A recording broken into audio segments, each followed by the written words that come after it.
اعوذ باللہ من الشیطان الرجیم بسم اللہ الرحمن الرحیم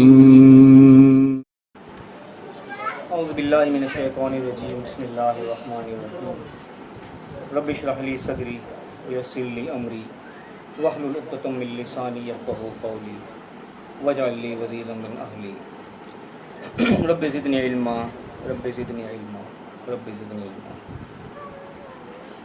آج 28 مئی 2022 ہے اور جو ہم اپنا 15 روزہ درس کرتے ہیں اللہ کی توفیق سے آج اس کا ہم انعقاد جو اپنے وقت مقررہ پر کر رہے ہیں، اور آج کا دن ایک اور اعتبار سے بھی جو بڑا یادگار ہے پاکستان کی تاریخ کے لحاظ سے کہ آج کے دن ہی جو ہے 1998 میں آج کی تاریخ کو ہی پاکستان نے جو ایٹمی دھماکے کیے تھے آج سے 24 سال پہلے، تو آج کا دن ویسے بھی یعنی کہ یادگار دن ہے جس کے بعد سے پاکستان کو جو ہے ایک ایٹمی طاقت تسلیم کیا گیا تھا دنیا بھر میں۔ تو اللہ تعالیٰ ہمارے ملک کی بھی حفاظت فرمائے اور ان اساس جات کی بھی حفاظت فرمائے۔ تو اللہ کا نام لے کر اپنے درس کا آغاز کرتے ہیں۔ سورہ نساء ہماری چل رہی ہے، آیت نمبر 33 تک ہم پڑھ چکے ہیں اور آج ہم آیت نمبر 34 سے انشاءاللہ آگے شروع کریں گے۔ بڑی اہم آیات ہیں، جیسا صورت کے نام سے پتہ لگتا ہے سورہ نساء ہے، اس کا جو موضوع ہے وہ عورتوں کے معاملات ہے زیادہ تر، تو آج کے بھی آیات میں جو ہے بڑے اہم موضوعات آ رہے ہیں معاشرتی اعتبار سے اور خاندانی اعتبار سے۔ پہلی آیت یہ ہے کہ وہ بڑی اہم آیت ہے، اور اس آیت کو عام طور پہ جو سمجھ لو کہ نا سمجھ قسم کی عورتیں سمجھ لو کہ اپنے لیے نا توہین کا باعث سمجھتی ہیں بعض لوگ کہ شاید اس کے اندر جو ہے مردوں کو بڑے فوقے دے کے تو عورتوں کی شاید کوئی توہین کر دی گئی ہے، حالانکہ ایسی بات اس میں نہیں ہے۔ شروع کرتے ہیں اللہ کے نام لے کر۔ اعوذ باللہ من الشیطان الرجیم بسم اللہ الرحمن الرحیم۔ الرجال قوامون علی النساء، کہ رجال مرد جو ہیں وہ قوام ہیں عورتوں کے اوپر، کیونکہ بما فضل اللہ بعضهم علی بعض، کہ بعض معاملات میں اللہ تعالیٰ نے بعض کو فضیلت دی ہے، وبما انفقوا من اموالہم، اور کیونکہ وہ اپنا مال جو ہے خرچ کرتے ہیں۔ اب یہاں پہ سب سے پہلے جو چیز سخت چیز جو آتی ہے یہ آتی ہے کہ الرجال قوامون علی النساء، مرد جو ہیں وہ عورتوں کے اوپر قوام ہیں۔ قوام کا لفظ یہاں اللہ تعالیٰ نے استعمال کیا ہے، اس کے مختلف مترجمین نے جو ہے مختلف ترجمے کیے ہیں۔ کئیوں نے اس کا جو ہے کہا کہ حاکم ہے، مرد عورتوں کا حاکم ہے، کچھ نے کہا کہ مرد عورتوں کے اوپر افسر ہیں، کچھ نے لکھا کہ مرد عورتوں کے نگران ہیں، کچھ نے لکھا کہ مرد عورتوں کے ذمہ دار ہیں، کچھ نے کہا کہ منتظم ہیں، اور کچھ نے کہا کہ ان کا ساری ذمہ داریاں لینے والے ہیں، ان کے اوپر نگرانی کرنے والے ہیں۔ مختلف قسم کے یعنی کہ ترجمے کیے مختلف مترجمین نے، زیادہ تر جو یعنی کہ مترجمین نے کیا وہ حاکم ہی کیا ہے، اور کچھ نے بڑا احتیاط کا پہلو اپنایا، انہوں نے قوام کا قوام ہی لکھ دیا، انہوں نے کوئی بھی ترجمہ اس کا نہیں کیا۔ تو اس میں بارے جتنے مترجمین ترجمے کیے ہیں وہ اپنی اپنی جگہ پہ سارے درست ہیں، کیونکہ سب کے اندر جو ہے نا مفہوم اس کا پایا جاتا ہے۔ اب اس میں عام طور پہ عورتیں اس کا مطلب یہ سمجھتی ہیں کہ مرد کو جو ہے وہ عورت کے اوپر حاکم لگا دیا گیا، تو گویا کہ عورت تو مرد کے آگے ڈیگریڈ ہو گئی شاید۔ اللہ اول تو بات ہے کہ یہاں پہ اللہ تعالیٰ نے کو حاکم کا لفظ استعمال نہیں کیا رہا، حاکم بھی آلریڈی ایک عربی کا لفظ ہے، اللہ تعالیٰ چاہتا تو ڈائریکٹ حاکم بھی لکھ سکتا ہے، الرجال حاکمون علی النساء آ جاتا، حاکم عربی کا لفظ ہے، استعمال ہوتا ہے قرآن کے اندر۔ تو یہاں پہ حاکم کا لفظ ڈائریکٹ نہیں آیا بلکہ قوام کا لفظ آیا۔ قوام کا مطلب قائم رہنے سے، کھڑے ہونے سے، یعنی کہ مرد کو یہاں پہ بیسکلی ایک ذمہ داری ڈالی گئی۔ حاکم بھی جس کو بنایا جاتا ہے، حاکم بھی خالی یہ نہیں کہ اس کے ہاتھ میں کوئی ڈنڈا دے دیا جاتا ہے، وہ سب کو مارتا پھرے جو مرضی کرے، کوئی اس کو ظالم نہیں بنا کے پیش کر دیا جاتا ہے۔ حاکم کے اوپر باقاعدہ ذمہ داریاں ڈالی جاتی ہیں، اس نے اس ذمہ داری کو نبھانا ہوتا ہے۔ جس طریقے سے ملک کا کوئی سربراہ ہوتا ہے تو سربراہ کا ایک عہدہ بھی ہے، لیکن عہدے کے ساتھ ساتھ اتنی ہی بڑی ذمہ داری بھی ہے اس کے اوپر۔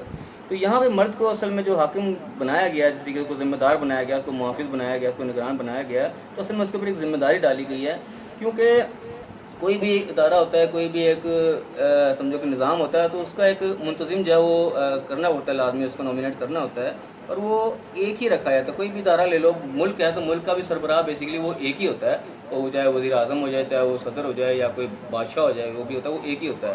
کوئی آپ لگا لو اس کے علاوہ اندر کوئی اس کی فوج لگا لو، تو فوج کا بھی سربراہ ہوتا ہے، وہ چیف آف آرمی اسٹاف ایک ہی ہوتا ہے۔ اس دنیا کو پورا ہم دیکھیں تو دنیا کا بھی جو اصل میں ایک بادشاہ ہے، خالق مالک، وہ ایک ہی ہے۔ یہ سیٹی ایسی یعنی کہ کوئی پارٹی بنائی جاتی ہے، پارٹی کا جو کوئی چیئرمین ہوتا ہے وہ ایک ہی ہوتا ہے۔ اسی طریقے سے مرد عورت بھی جو ہے دنیا شروع مرد اور عورت سے، یعنی کہ صورت کا ہمارا آغاز ہی وہاں سے ہوا تھا کہ بتایا تھا اللہ تعالیٰ نے کہ تمہیں ایک مرد عورت سے پیدا کیا تھا، پھر اور بے شمار مرد عورت جو ہے اللہ نے پھیلا دی ہے. تو مرد عورت کا جو ایک ادارہ یعنی کہ بنا ہے جس کے سے ساری دنیا چلی ہے, تو اس کے درمیان بھی ایک ضروری تھا کہ ایک منتخب کیا جاتا کہ جس کو اتھارٹی دی جاتی ہے, جس کا حکم چلے گا, جس کے بات کو مانا جائے گا. تو مرد عورت میں سے اللہ تعالیٰ نے مرد کا انتخاب کیا کہ اس کو یہ اتھارٹی دی ہے کہ فائنل آرڈر جو ہے وہ اس کا چلے گا.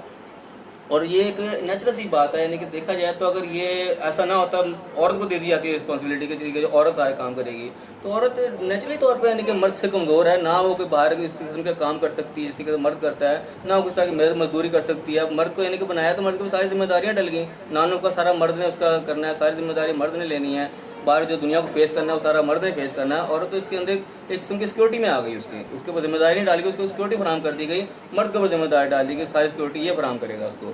تو یہ اس کے اندر کوئی توہین کا پہلو نہیں ہے کہ اور عورت کوئی توہین ہوگی, یہاں پہ مرد کو جو ہے وہ حاکم بنا دیا گیا. اب کسی ادارے کا جو سربراہ بنتا ہے, چیف آف آرمی اسٹاف بنتا ہے, تو وہ تو ظاہر کسی ایک کو چننا ہے, تو باقیوں کی توہین تھوڑی ہو جاتی ہے, باقیوں کی اپنی اپنی ذمہ داریاں ہوتی ہیں, تو بڑا ایک کو ہی بنایا جاتا ہے. تو اس میں بھی اللہ تعالیٰ نے جو مرد عورت میں سے ایک کا انتخاب کیا وہ ایک نیچرلی بنیاد پر کیا کہ ایسا ہی ہونا بنتا تھا. عورت کو اگر یہ ذمہ داری ڈالی جاتی تو وہ ایک ان نیچرل سی چیز ہوتی, وہ چل نہیں سکتی تھی. تو یہاں پہ بات یہ ہے کہ مرد کو بنایا یہاں پہ اللہ تعالیٰ نے حاکم بنایا, اور ساتھ اس کی ساری ذمہ داریاں بھی ڈل گئیں جس کے بارے میں پوچھ ہوگی, اس کے سارے اس کے نانف کا اس نے کرنا ہے, ذمہ داریاں اس نے نبھانی ہیں. ان چیزوں کا کسی کا بھی سوال عورت سے نہیں ہوگا. عورت اگر کہیں اس کے ساتھ تعاون کرے, معاونت کر رہی ہے, تو یہ اس کے سمجھو سپورٹ اگر وہ کر رہی ہے, اگر نہیں کرے گی تو اس سے کوئی پوچھا نہیں جائے گا. لیکن مرد اگر چیزیں نہیں کرے گا تو اس سے پوچھا جائے گا تمہاری ذمہ داری تم نے کیوں نہیں نبھائی. تو یہ کوئی ایسی بات نہیں ہے کہ عورت کے یہاں پہ کوئی تذلیل ہو رہی ہے اور مرد کو جو بہت بڑا کوئی درجہ مل رہا ہے. درجہ مل رہا ہے لیکن اس کے ساتھ ساتھ ذمہ داری ڈل رہی ہے. تو یعنی کہ اتنی خوشی کی بات نہیں ہے درجہ لینا, جتنی کہ ٹینشن کی بات ہے کہ تمہیں ذمہ داری کو نبھانا بھی ہے, نہیں نبھاؤ گے تو پوچھ بھی ہوگی. تو فرمایا کہ وہاں فضل اللہ بعد اللہ نے بعد کو بعد میں فضیلت دی ہے. اب کئی معاملات میں جو ہے وہ عورتوں کو فضیلت ملی ہے, خاص طور پہ حدیث وغیرہ میں بڑی اس چیز کی آئی, جو ایک سب سے مشہور حدیث اکثر جو بیان کی جاتی ہے کہ کسی شخص نے جو ہے آپ سے پوچھا کہ میرے اوپر سب سے زیادہ حق جو ہے وہ کس کا ہے, تو آپ نے فرمایا کہ تیری والدہ کا ہے, ماں کا نام دیا. پھر دوبارہ پوچھا کہ اس کے بعد کس کا حق ہے, تو دوبارہ پھر ماں کا نام دیا کہ دوسرا حق بھی تیری والدہ کا ہی ہے. تیسری دفعہ پوچھا تیسرا کس کا, تیسرا بھی تیری والدہ کی, تیری ماں کا. 3 مرتبہ یعنی کہ ماں کا حق بتایا کہ تیرے اوپر اس کا حق ہے.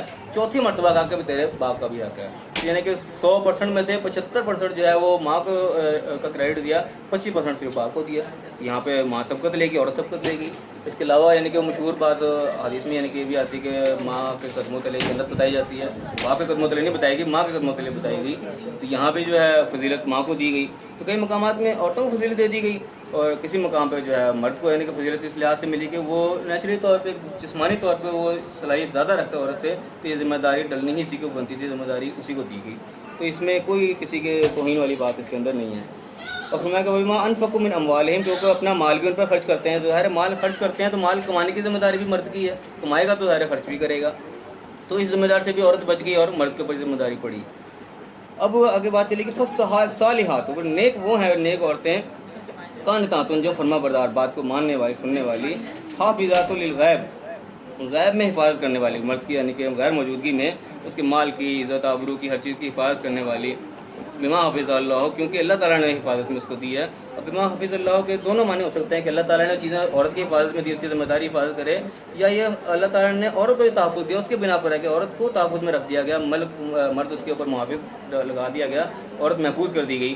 تو یہ ذمہ داری عورت کی بنتی ہے کہ جو چیزیں پھر اس کی ہیں وہ اس کی بھی حفاظت کرے, مرد کے ساتھ معاونت کرے. تو نیک عورتیں وہ ہیں جو کہ فرما برداری کریں, غیب میں حفاظت کریں اس کی غیر موجودگی میں تمام چیزوں کی. اور فرمایا کہ واللاتی تخافون نشوزہن, اور ایسی عورتیں اگر کہ جس کا تمہیں خوف ہو اس چیز کا کہ وہ ان کے سرکشی کا, ان کے سر اٹھانے کا تمہیں خوف ہو اس چیز کا کہ وہ شاید اپنے حدود سے باہر نکل رہی ہیں اور فرما برداری اس طریقے سے نہیں کر رہی جس طریقے سے ان کی ذمہ داری اللہ نے ڈالی ہے, فعظوہن, تو پھر ان کو واضح و نصیحت کرو. فعظوہن اسی طرح بات کہا جاتا ہے کہ بات کو پیار سے سمجھاؤ, ان کو ذمہ داری کا احساس دلاؤ کہ تم نے اس طرح نہیں کرنا, اس طرح سے چلنا, اس طریقے سے اللہ نے کہا ہے. اس بات کہ واہجروہن فی المضاجع, ان سے بستر الگ کر لو, یعنی کہ قسم کا وقتی طور پہ قطع تعلق سا کر لو ان کی سزا کے طور پہ کہ وہ جو ان کو پروٹوکول دیا تھا وہ پروٹوکول ان سے وقتی طور پہ چھینو ان سے.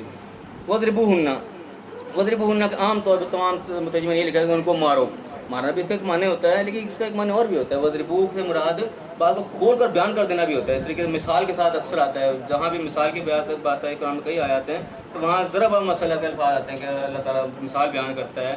ضرب المثل ویسے بھی عام لفظ بولا جاتا ہے, تو مثال کو بیان کرنے کے لیے وہاں بھی ضرب کا لفظ استعمال ہوتا ہے. تو اس کا ایک معنی یہ بھی نہیں کر سکتا ہے کہ وَاضْرِبُوهُنَّ, ان کا بات کھول کے بیان کر دو. پہلے تو واضح نصیحت ہلکا ہلکا سمجھاؤ ان کو طریقے سے, کہ جب بات تھوڑی آگے نکل گئی پھر ان کے ساتھ کھول کے بیان کر دو کہ تم جس راستے پہ جا رہے ہو اس کا کیا انجام ہو سکتا ہے, کیا اس کے نتائج نکل سکتے ہیں. کھول کے سارے معاملات ان کے سامنے رکھ دو کہ جو تم کام کر رہی ہو یہ ٹھیک نہیں, اس کے نتائج خطرناک ہو سکتے ہیں. تمام چیزیں واضح کر دو ان کے سامنے, یہ بھی ایک معنی نکل سکتا ہے. اس کے بعد فرمایا کہ یہاں اب دوسرے لوگوں سے یعنی کہ مخاطبت ہو گئی, تو بیان کر دیا ان سے. اس کے بعد کیا آ گیا, فَإِنْ أَطَاعُوكُمْ, اگر پھر وہ تمہارے اطاعت کرنے لگ پڑے, تمہاری بات کو مان جائیں, فَلَا تَبْغُوا عَلَيْهِنَّ سَبِيلًا, پھر ان کے اوپر مزید کوئی بغاوت کا راستہ نہ ڈھونڈو کہ مزید ان کے ساتھ کوئی زبردستی کرنا شروع کر دو. کہ مثلا کہ کلو تمہیں مل گیا کہ اس بات سے یہ ڈر جاتی ہے, اس سے بات مان لی ہے, تو اس کو تم کمزوری پکڑ کے تم اپنی ناجائز باتیں منوانا شروع کر دو. ایسا کام نہیں کوئی ہونا چاہیے. ان اللہ کان علی کبیرہ, بے شک اللہ تعالیٰ جو ہے وہ بلند ہے اور بہت بڑا ہے. تمہیں اگر کوئی بڑائی کا رتبہ دے دیا, کوئی تمہیں عہدہ مل گیا ہے, تم بالکل فرعون نہ بننے کی کوشش کرو, اللہ تمہارے اوپر بھی ہے, تمہیں بھی پکڑ ہوگی. اس چیز کا بھی ساتھ وہ وارن کر دیا کہ اپنے ناجائز فائدہ نہیں اٹھانا کسی چیز کا. اس کے بعد اگلی بات ہے یہاں پہ یعنی کہ گھر والے مخاطب ہو گئے, آس پاس کے لوگ. کیا کہ وَإِنْ خِفْتُمْ شِقَاقَ بَيْنِهِمَا, کیا کہ تمہیں اس چیز کا خوف ہو کہ ان دونوں کے درمیان جو ہے وہ شقاق ایک دراڑ ڈلنے لگی ہے. شقاق یعنی کہ دراڑ کو کہتے ہیں, اسے شق جس سے لفظ بنا ہے, شق القمر جس سے بنا ہے, چاند کے دو ٹکڑے کو بھی شق کہا جاتا ہے. تو وہ ہے کہ تم دیکھ رہے ہو کہ ان کے درمیان جو ہے کوئی انبن ہو رہی ہے, ان کے درمیان دراڑ پڑنے لگ رہی ہے. پھر کیا کرو, فَابْعَثُوا حَكَمًا مِّنْ أَهْلِهِ وَحَكَمًا مِّنْ أَهْلِهَا, تو پھر بلاؤ ایک حکم اس کے لڑکے کے گھر والوں میں سے اور ایک حکم لڑکی کے گھر والوں میں سے. حکم سے مراد یعنی کہ کوئی بڑا ان کا جو بھی کوئی جس کی کوئی بات مانی جا سکے, کوئی بڑا ایک عورت کی طرف سے لو, ایک مرد کی طرف سے لو, اور اس کے بعد ان کو دونوں کو بلا کے بات چیت کرو. ان یریدا اصلاحا, اگر وہ دونوں اصلاح کا ارادہ کریں گے, یوفق اللہ بینہما, اللہ تعالیٰ ان کے درمیان موافقت کر دے گا. اب ان دونوں سے مراد میاں بیوی ہو سکتے ہیں, اگر آپس میں موافقت کرنا چاہتے ہیں تو اللہ موافقت کرا دے گا. اور اس دونوں سے مراد دونوں فریقین بھی ہو سکتے ہیں, حکم بھی دونوں ہو سکتے ہیں جو بات کرنے آئے ادھر سے دونوں طرف سے, اور دونوں نیک نیتی کے ساتھ ہیں, ان کا ارادہ اصلاح کرانے کا ہی ہے, تو اللہ تعالیٰ ان کے درمیان موافقت کر دے گا. یہ یعنی کہ سمجھو کہ طلاق کے جو اسٹیپس ہوتے ہیں ان اسٹیپس میں سب سے پہلا یہ اسٹیپ ہے. جب دیکھ رہے ہو کہ معاملہ ان کا خراب ہونے لگا, بات طلاق کی طرف جانے لگ رہی ہے, سب سے پہلا اسٹیپ یہ اٹھانا ہے کہ حکم بلانا دونوں طرف سے, ایک بڑا مرد کی طرف سے, ایک بڑا عورت کی طرف سے جو ہے, اور بیٹھ کے آپس میں اصلاح کرنے کی کوشش کرنی ہے. تو اللہ تعالیٰ نے کہا کہ نیت اگر صاف ہوگی, ذات چاہتے ہوں گے, تو اللہ تعالیٰ موافقت کر بھی دے گا. اب یہاں سے ایک پوائنٹ یعنی کہ یہ بھی نکلتا ہے کہ جب انسان اللہ کے حکموں پر چلتا ہے تو اللہ تعالیٰ خود یعنی کہ بیچ میں انوالو ہو جاتا ہے. کہ جب تم نے اللہ کے حکم کے مطابق کام کیا, حکم بلایا دونوں طرف سے, اور دونوں نیک نیتی سے پھر آئے اصلاح کرانے کے لیے, تو اللہ نے اپنے آپ کو بیچ میں رکھ کے اللہ تعالیٰ پھر ان کے درمیان موافقت ڈال دے گا. تو یہاں یہ ایک نشانی ملتی ہے کہ جب اللہ کے حکم کے مطابق کام کرتے ہیں پھر اللہ تعالیٰ براہ راست خود اس کے اندر انوالو ہو جاتا ہے, پھر اللہ تعالیٰ موافقت کرا دے گا. اس میں یعنی کہ یہ بھی چیز نکلتی ہے کہ اگر ہماری نیت صاف ہوگی تو پھر اللہ موافقت کرائے گا. یہ نہیں کہا کہ ہو سکتا ہے اللہ موافقت کرا دے, پھر کنفرم بات ہے کہ اللہ تعالیٰ موافقت کرائے گا تمہاری نیت اگر صاف ہے. اگر نیت صاف نہیں ہے, تم آپس میں رہنا ہی نہیں چاہتے, معاملات ایسے ہیں کہ نہیں نبھا ہوگا, تو پھر ظاہر وہ تو پھر نہیں ہوگا. لیکن نیت صاف ہے, دونوں رہنا چاہتے ہیں, ملنا چاہتے ہیں دونوں خاندان آپس میں, تو اللہ تعالیٰ موافقت کرا دے گا. تو ہمیں کہ ان اللہ کان علیما خبیرہ, بے شک اللہ تعالیٰ علم والا بھی ہے اور خبر والا بھی, جانتا ہے تمہارے دلوں میں کیا, اور خبردار ہے کیا تم کر رہے کیا نہیں کر رہے, نیتوں سے واقف ہے. تو جیسے تمہاری نیت ہوگی اس کے مطابق اللہ تعالیٰ ایسا معاملہ کر دے گا. اب یہاں پہ اس قسم کا ایک ٹاپک یہاں پہ تھوڑا سا آگے چینج ہوتا ہے. کہ وَاعْبُدُوا اللَّهَ, اللہ کی عبادت کرو, وَلَا تُشْرِكُوا بِهِ شَيْئًا, اور کے ساتھ کسی کو شریک نہ کرو. اب ظاہر یہاں پہ ایک علیحدہ ٹاپک شروع ہو گیا, لیکن ہم وَاعْبُدُوا اللَّهَ کا اگر ہم دیکھیں نا مفہوم کہ اللہ کی عبادت کیا کہتے کس کو ہیں, عبادت اصل میں کہتے غلامی کو ہیں, حکم کو ماننے کو ہیں. جو اللہ کا حکم مانا جا رہا ہے وہی اصل میں عبادت ہے. تو یہ جو پچھلے جتنے احکامات ہیں اس کے مطابق اگر ہم عمل کرتے جائیں گے, جتنے وہ عہدہ جس کو دیا اس کے مطابق وہ اس کو استعمال کرے گا, اور جو اس کے ماتحت ہے وہ اس کے مطابق اس کے عہدے کو قبول کرے گی, اس کے مطابق چلے گی, تو وہ بھی سمجھو کہ عبادت کے زمرے میں جائے گی. اللہ کا کہ جو بھی ہم حکم مانیں گے وہ اللہ کا حکم ماننا ہی اس کی غلامی کرنا ہے. غلامی ہی کوئی عبادت کہتے ہیں. عبادت یعنی کہ خالی یہی نہیں روزہ نماز حج کا, عام طور پہ عبادت کا یہی مفہوم ہمارے میں ذہن آتے ہیں کہ ہم روزہ نماز کریں تو عبادت کر رہے ہیں. عبادت تمام چیزیں یعنی کہ پوری زندگی انسان کی عبادت میں شمار ہوتی ہے. اگر ہم اللہ کے حکم کے مطابق اپنی زندگی گزار رہے ہیں تو پوری زندگی عبادت ہے. تو اس کا ایک اگر اب اس سے گزرتا ہے جو اللہ تعالیٰ نے احکامات دیے, تو کہا کہ وَاعْبُدُوا اللَّهَ, اللہ کی عبادت کرو, کسی کو شریک نہ کرو, وَلَا تُشْرِكُوا بِهِ شَيْئًا, اب یہاں پہ شیء کا لفظ ہے، کئی مقامات پہ ایسا بھی ہو سکتا ہے ولا تشرکوا بھی احدا، اس میں احد اگر آ کر خود ہم کسی شخصیت کی بات ہو رہی ہے، کسی شخصیت کو ساتھ نہ کے شریک کرو، کسی بدھ کو اور کسی بزرگ کو، کسی کی پیر کو، لیکن یہاں پہ شیء کا لفظ ہے کوئی چیز شریک نہ کرو۔ چیز کے اندر آپ کے دل کا ارادہ بھی آ سکتا ہے، آپ کا غرور تکبر بھی آ سکتا ہے کہ اللہ کا حکم ایک طرف ہے، آپ کا تکبر اس کو قبول کرنے کو تیار نہیں، تو آپ نے اپنے تکبر کو سمجھو شریک کر لیا اللہ کا، تو اپنے آپ کو آپ نے آگے رکھ لیا، اللہ کا حکم پیچھے کر دیا۔ تو یہاں پہ شیء کا لفظ ہے کوئی چیز اللہ کے ساتھ شریک نہیں ہونی چاہیے۔ جہاں پہ اللہ کا حکم آ گیا، اللہ کی غلامی کرنی ہے تو وہاں اللہ کی غلامی کرنی ہے، اللہ کی عبادت کرنی ہے، اسی کے حکم کو ماننا ہے، کوئی چیز اس کے آڑے نہیں آنی چاہیے، چاہے وہ اپنی ذات ہو، اپنی سوچ ہو، کوئی بھی چیز ہو، شیء آگے میں ہر چیز آ جاتی ہے۔ اور پھر آگے وبالوالدین احسانا، اور یہ یعنی کہ قرآن میں کئی جگہ چیز کو دہرایا گیا کہ اللہ کی توحید کے بعد عبادت کے میں شرک نہ کرنے کا فوراً والدین کا تذکرہ آ گیا۔ والدین کے ساتھ جو ہے وہ احسان والا معاملہ کرنا ہے۔ احسان یعنی کہ ایک تو ہے نا ویسے عام حسن سلوک کرنا ہے، حسن سلوک سمجھو کہ ایک چھوٹا لفظ ہے، احسان اس سے بڑا لفظ ہے کہ اللہ والدین کے ساتھ جو اپنے احسان کا رویہ رکھنا ہے۔ احسان سے مراد کیا ہوتی ہے کہ ایک تو یہ ہے نا کہ آپ نے میرے ساتھ کوئی اچھا کام کر دیا، بدلے میں نے آپ کے ساتھ اچھا کام کر، یہ تو ہو گیا حسن سلوک۔ ایک ہے کہ میں نے آپ کا کوئی اچھا کام نہیں کیا لیکن آپ نے میرا کام کر دیا، وہ سمجھو آپ نے میرے پہ احسان کیا، تو بندہ کہتا ہے اچھی کہ یار میں تو آپ کے کوئی کام نہیں آ سکا تھا، آپ نے میرا کام کر دیا، آپ کا احسان ہے میرے اوپر۔ تو احسان یعنی کہ ایک بڑی ڈگری کی چیز ہے کہ تمہارے کوئی کام آئے نہ تم اس کے کام آ جاؤ۔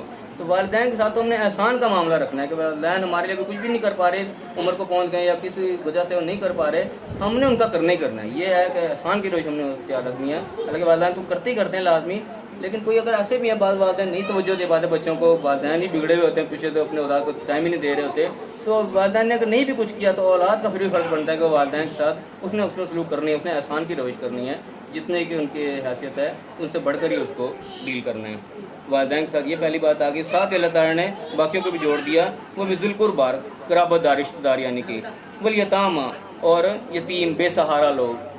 یتیم سے مراد میں عام طور پر بے سہارا لیتا ہوں نا، عام طور پر یتیم تو اسی کو کہا جاتا ہے جس کا باپ نہیں ہے، اس کو یتیم کہہ دیا جاتا ہے، لیکن کوئی ایسا شخص جس کا باپ ہے بھی لیکن وہ اس قابل نہیں ہے کہ اس کو سپورٹ کر سکے، ایسا بیمار ہو گیا ہے یا ایسا کوئی ویسے کوئی نشئی یا کچھ کو اولاد کی پرواہی کوئی نہیں ہوتی، تو ایسا شخص یعنی کہ وہ بے سہارا ایسا بچہ ہے کہ اس کا باپ اس کے ہوتے ہوئے بھی نہیں ہے، تو وہ بھی سمجھو کہ یتیم کی کیٹیگری میں جائے گا۔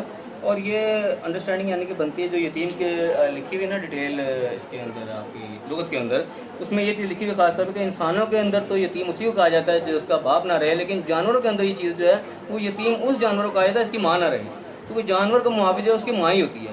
بلی کے بچے کو بلی کی ماں ہی بچائے گی، بلی بچائے گی، بلے کا نہیں پتا وہ کہاں ہے کہاں نہیں ہے۔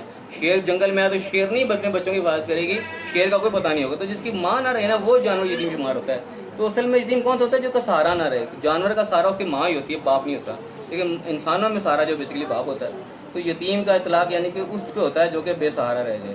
تو ایسا بھی اگر بچہ کا باپ ہے بھی لیکن وہ اس قابل نہیں ہے کہ بچے کو سپورٹ کر سکے، تو وہ بھی سمجھو کہ بے سہارا ہے، وہ بھی یتیم کی کیٹیگری میں جائے گا، اس کو بھی ہم یتیم شمار کریں گے۔ اس کے بعد مساکین اور مسکین۔ اب یہ یتیم کا لفظ عام طور پہ یتیم ہی استعمال کر دیا جاتا ہے، اس کو کوئی ترجمہ نہیں ہوتا۔ مساکین کا بھی یہ بھی مسکین ہی کر دیا جاتا ہے۔ مسکین کا لفظ اصل میں سکن سے نکلا، سکونت، کسی چیز کو رک جانا، ٹھہر جانا، اس سے لوگ مسکین بنتا ہے۔ تو مسکین کے اندر بھی یعنی کہ وہ لوگ آ جاتا ہے جن کی زندگی رک گئی، ٹھہر گئی، ان کا زندگی کا پہیہ گرنا رک گیا ہے، تو وہ لوگ مسکین کے اندر آ جاتے ہیں جو قابل نہیں رہے کہ اپنی زندگی گاڑی کو چلا سکیں، وہ بھی مسکین کے زمرے میں، ان کی بھی آپ نے سپورٹ کرنی ہے۔ اور والجار ذی القربی اور قریبی ہمسایہ یعنی کہ رشتہ دار ہمسایہ، رشتہ دار بھی پلس ہمسایہ بھی ہے۔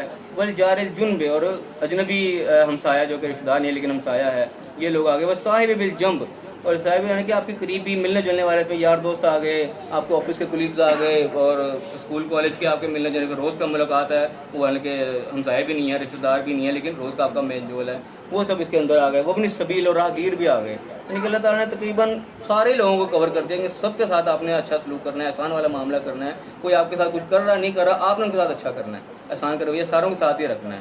یہ یعنی کہ اللہ تعالیٰ نے ایک معاشرے کے اندر ایک دینے کے لیے ایک اچھا روش، یہ اللہ تعالیٰ نے سارے کو گنوا دیا کہ سب کے ساتھ تم نے اچھا معاملہ کرنا ہے، تم نے بے لوس کرنا ہے، تم نے اجر اللہ سے لینا ہے۔ یہ نہیں کہ اس نے میرے ساتھ اچھا کیا تو میں اس کے ساتھ اچھا کر دوں، اس نے نہیں کیا تو میں کیوں کروں، یہ چیز نہیں۔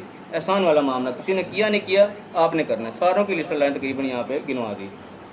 اس بات ہمیں کہ وما ملکت ایمانکم، جو تمہارے دانے ہاتھ کی ملکیت ہے۔ ملکت ایمانکم میں عام طور پہ غلام لونڈیاں سے مراد لی جاتی ہے، وہ آج کے دور میں غلام لونڈی تو نہیں ہے، لیکن اس کے اندر جنگی قیدی ٹائپ لوگ جو جیلوں میں پڑے ہوئے ہیں یا جنگ کے شروع میں آ گئے، وہ لوگ اس کیٹیگری میں آ جائیں گے۔ ان کے ساتھ بھی آپ نے اچھا ہی سلوک کرنا ہے، چاہے وہ قیدی ہیں جو بھی، لیکن آخر انسان تو ہیں، تو ان کے ساتھ بھی انسانیت کے روایات سے جو ہے وہ فرق نہیں کرنا، ان کے ساتھ بھی اچھا ہی سلوک کرنا ہے۔ سارے کے سارے یعنی کہ اس کے اندر آ گئے. اور اس کے اندر یعنی کہ مسلم غیر مسلم کا بھی وہ فرق نہیں رکھا گیا. وہ کہہ دیں کہ ہمسایہ کہہ دیا گیا, ملنے جلنے والے کہہ دیے گئے, سارے کو آگے وہ غیر مسلم بھی کوئی ہے نا, لیکن انسانیت کے لحاظ سے سب کو ایک کیٹیگری سے دیکھنا ہے, سب کے ساتھ ہم نے اس نے سلوکی کرنا ہے. یہ اسلام کا درس ہے ہمیں. کہ ان اللہ لا یحب من کان مختالا فخورا, اور اللہ تعالیٰ کسی بھی جو ہے تکبر کرنے والے کو اور شوق میں ماننے والے کو پسند نہیں کرتا. یعنی کہ جو یہ روش نہیں اختیار کر لوگوں کے ساتھ احسان والا معاملہ نہیں کرے گا تو سمجھو اس کے اندر کوئی نہ کوئی تکبر ہے کہ وہ اس نے نہیں کیا تو میں کیوں کروں. یہ بھی ایک تکبر کی علامت ہے. تکبر انسان کے اندر نہیں ہونا چاہیے, شوق ماننے والا کام انسان کے اندر نہیں ہونا چاہیے. اس کے بعد تھوڑی سی ڈیٹیل آگے کون لوگ آتے ہیں ایسے الذین یبخلون, جو کہ بخل کرتے ہیں, وہ یامرون الناس بالبخل, اور لوگوں کو بھی بخل کا مشورہ دیتے ہیں, لوگوں کو بھی یہ حکم کرتے ہیں کہ تم بھی یعنی کہ بخیلی سے کام لو. بخل سے مراد یہ خالی یہ نہیں کہ مال کا بخل ہے کہ پیسہ نہیں خرچ کرنا اور یہ نہیں کرنا.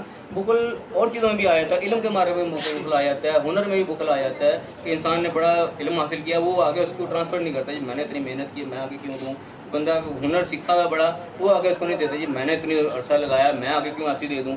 یہ چیز بھی بخیلت کے اندر آتی ہے کہ انسان کو وہ کیا کہتے ہیں کہ خود بھی بخیلت سے کام لے اور ساتھ لوگوں کو بھی اسی چیز کا درد ہے. لوگوں کو کیوں دیتا ہے درد کہ اگر لوگوں کو خود بخیلہ مال نہیں خرچ کرتا, لوگوں کس منہ سے کہے تم مال خرچ کرو, تو کرتا نہیں مجھے کیوں کہہ رہا ہے, تو لوگوں کو بھی اسی چیز کا حکم دیتا ہے جس کا وہ خود کر رہا ہوتا ہے تاکہ اس کے اوپر کوئی بلیم نہ آئے.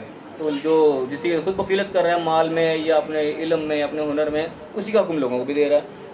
اور میں کہ تم نما آتا ہوں اللہ من فضل ہی, اور چھپاتے ہیں اس چیز کو جو اللہ تعالیٰ نے کو اپنے فضل سے دیا. یعنی مال دیا ہے تو اللہ تعالیٰ نے اپنے فضل سے دیا. یعنی کہ اگر کوئی نوکری کر رہا ہے, کوئی کاروبار کر رہا ہے, تو اس کی اپنی کیا حیثیت ہے, وہ اللہ کے فضل سے ہی کر رہا ہے. گھر سے نکل رہا ہے صحیح سلامت جا رہا ہے, صحیح سلامت واپس آ رہا ہے, تو اللہ کے فضل سے ہی ہے. اس کے اندر بڑا ذہانت اللہ نے اس کو دی ہے, اگر بڑا وہ پک کر رہا ہے چیزوں کو, یہ بھی اللہ کا فضل سے ہے. انسان کی اپنی کیا بات ہے, آج کسی کے سر پہ چوٹ لگ جائے, اس کی یادداشت چلی جائے, دھرے کا دھرا رہ گیا سارا. آج کوئی مسئلہ ہو جائے, حادثہ پیش آ جائے, معذور ہو کے بیٹھ گیا, سارا کچھ دھرا کا دھرا رہ گیا. یعنی کہ جو بھی کچھ تم نے اکٹھا کیا وہ اللہ کے فضل سے ہی کیا ہے, تو اس کو اس طریقے سے چھپا چھپا کر رکھنے کی ضرورت نہیں ہے. اللہ نے کہا کہ یہ لوگ اللہ کو پسند نہیں ہے جو اللہ کے دیے کو ایسے چھپاتے ہیں. وہ اعتدنا للکافرین عذاب مہین, ایسے ناشکروں کے لیے تو اللہ نے رسوائی والا عذاب تیار کر رکھا ہے. کوئی یعنی کہ اس لیے چھپا چھپا کے رہتا ہے, کوئی کچھ مانگ ہی نہ لے میرے سے. تو یہ وہ چیزیں ہیں جو چھوٹی چھوٹی کوتاہیاں انسان کے اندر ہوتی ہیں, اللہ تعالیٰ کو ہائی لائٹ کر کر کے بتا رہا ہے کہ یہ چیزیں جو ہیں وہ اللہ کو پسند نہیں ہیں. اور پھر میں کہ والذین, یہ وہ لوگ ہوتے ہیں ینفقون اموالہم رئاء الناس, مال خرچ کرتے ہیں لوگوں کو دکھانے کے لیے. یعنی کہ ویسے تو کنجوس خرچ کرنے کو دل نہیں کرتا, لیکن خرچ کرنا بھی ہے تو لوگوں کو دکھانے کے لیے خرچ کرنا ہے. کہ کولر لگوا دیا پانی کا, ساتھ اپنا نام لکھ دیا, فلاں فلاں فلاں سال ثواب, اس کو کرنے کے لیے بڑا بڑا کر کے لکھوا دیا. کہیں پہ بھی کوئی این جی او میں کوئی پیسہ دے دیا, لسٹ کے اندر اپنا نام لکھوایا, فلاں شخص نے اتنے پیسے دیے ہیں. تو دکھانے کی کیا ضرورت ہے, جس کے خرچے تم نے خرچ کیے وہ تو جانتا ہے, جس سے تم نے اجر لینا وہ تو پتہ ہے تم نے خرچ کیا, تمہیں دے گا, کسی اور کو تھوڑی دے دے گا. تو خرچ کرتے ہیں لوگوں کو دکھانے کے لیے. ولا یؤمنون باللہ, اللہ پر کوئی ایمان نہیں ہوتا, ولا بالیوم الآخر, نہ کوئی آخرت پہ ایمان ہوتا ہے. کیونکہ اللہ کا حکم سمجھ کے نہیں خرچ کی ہوتی کہ ہاں یہ اللہ نے میری ڈیوٹی لگائی, میں یہاں خرچ کروں لوگوں کو دکھانے کے لیے کہ مجھے سخی مانا جائے, لوگوں کو پتہ لگے ہاں یہ بڑا خرچ کرتا ہے. تو اس سے شخص کا اللہ پر کوئی ایمان نہیں, نہ کوئی آخرت پہ ایمان ہے, کوئی اللہ آخرت کے اجر کی خاطر کرے, اس کو اجر سمجھو کہ دنیا میں مل گیا, اس کی واہ واہ جو ہوگی نا, اس کا اجر یہیں ختم ہو گیا, نہ اس کا کوئی اللہ پر ایمان نہ کوئی آخرت پر ایمان. اور میں کہ من یکن الشیطان لہ قرینا فساء قرینا, اور جس شخص کا جو ہے شیطان کا ساتھی بن جائے تو وہ بہت برا ساتھی ہے. گویا کہ ایسے شخص کا بھی شیطان ساتھی ہے جو اس کو اس روش کی طرف لگا رہا ہے کہ بجائے صحیح طریقے سے خرچ کرنے کے خرچ کر بھی لائے, لیکن وہ ضائع کسی کام کا نہیں ہے. تو ایسا جو ساتھی بن گیا اس کا شیطان, جو اس کو اس روش پہ لگا دیا, تو وہ بہت برا ساتھی ہے, وہ اس کا بیڑا گرک ہی کروا کے چھوڑے گا, وہ اس کا صحیح راستے پہ نہیں پھرانے دے گا. اور پھر میں کہ وما ذا علیہم, ان پر کیا ہوتا تھا, ان کو کیا ہو جانا تھا, لو آمنوا باللہ, اگر یہ اللہ کی بات کو مان لیتے ہیں, ان کے خرچ کرنا ہی تھا, اللہ کا حکم سمجھ کے خرچ کر لیتے, تو ان کا کیا بگڑ جاتا. والیوم الآخر, اور آخرت کے یقین کر کے کرتے اس کام کو, تو ان کا کیا نقصان تھا. وانفقوا مما رزقهم اللہ, جو اللہ نے ان کو دیا تھا اس میں سے خرچ کرتے. یعنی دیا ہوا تو اللہ ہی کا, جتنا بھی تم نے مال جمع کر لیا کچھ بھی کیا وہ اللہ کے دیا ہوا ہے. بظاہر لگتا ہے شاید میں کما رہا ہوں, میں بڑا کچھ کر رہا ہوں, وہ میں کوئی چیز نہیں ہے. انسان کی حیثیت ایک بلبلے سے بڑھ کر نہیں ہے. انسان کو اللہ نے موقع دیا, اس کو دیا ہے, اس لیے اللہ کی رحمت سے ہے, ورنہ انسان کو تو ایک اگلے پل کا نہیں پتا کہ اس کا کیا بننے لگا. تو یہ چیز کو ہمیں کسی صورت میں بھولنا چاہیے کہ جو کچھ بھی ہے ہمارا یہ اللہ کا وہ دیا ہوا ہے, تو اللہ کے دیے میں سے اللہ کے حکم کے مطابق خرچ کر دو, وہ اور دے گا. یعنی خرچ کرنے کے اوپر تو بے شمار قرآن کے آیات ہیں نا, تو اس میں تو یعنی کہ خوشخبریاں ہیں. تو جو اللہ کے دیے میں سے خرچ کرنا ہے, تو انسان یہ سوچ لے گا نا کہ میں دیے میں سے خرچ کر رہا ہوں, تو اس کا دل بھی نہیں دکھے گا. جو سمجھتا ہے نا میں اپنے میں سے خرچ کر رہا ہوں, تو پھر اس کا دل کھینچتا ہے, یہ میں نے کمایا اتنی میرے سے میں خرچ کر رہا ہوں. جب ذہن میں یہ چیز ہوگی یار اللہ نے دیا ہے, تو اللہ جہاں کہہ رہا ہے وہاں خرچ کر, تو وہ اور دے گا, تو پھر انسان کو دل بھی نہیں دکھے گا. اس میں کہا وکان اللہ بہم علیم, اللہ تعالیٰ ان سے خوب واقعی جاننے والا ہے کہ کس کی نیت میں کیا ہے, کون خرچ کر رہا ہے اللہ کو دکھانے کے لیے, تو کون کر رہا ہے لوگوں کو دکھانے کے لیے. تو اللہ فرمایا کہ ان اللہ لا یظلم مثقال ذرۃ, اللہ تعالیٰ کسی کے ذرہ برابر بھی ظلم نہیں کرتا. یعنی کہ جو خرچ کیا ہوا مال آخر